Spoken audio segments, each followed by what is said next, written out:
नमस्कार,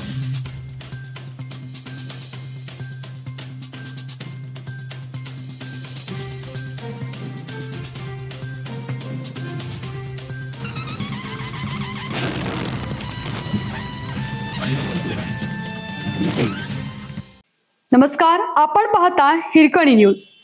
हिरकणी न्यूज प्रत्येक क्षण ताज्या घडामोडी आणि महत्त्वाच्या प्रत्येक बातमीसाठी नेहमी तत्पर. 8,000 शिक्षकांवर कारवाईची कुऱ्हाड.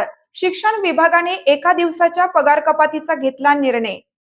राज्यभर 9 जुलै रोजी झालेल्या शाळा बंद आंदोलनात सहभागी झालेल्या शिक्षकांवर शिक्षण विभागाने कारवाई करण्याचा निर्णय घेतला आहे. आंदोलनात सहभागी झालेल्या 8,629 शिक्षकांच्या एका दिवसाचा पगार कपात करण्यात येणार असल्याची माहिती माध्यमिक व उच्च माध्यमिक शिक्षण संचालकांनी दिला आहे.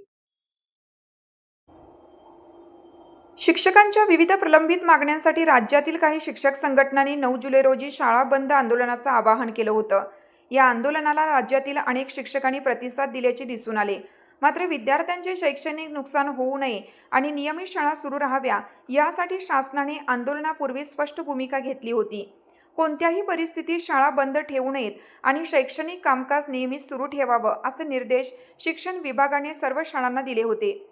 तरी देखील काही जिल्ह्यातील शाळांमध्ये शिक्षकांनी आंदोलनात सहभाग घेतल्याने मुलांच्या शिकवणीवर परिणाम झाला. यानंतर विभागीय आणि जिल्हा स्तरावरून माहिती संकलित करण्यात आली.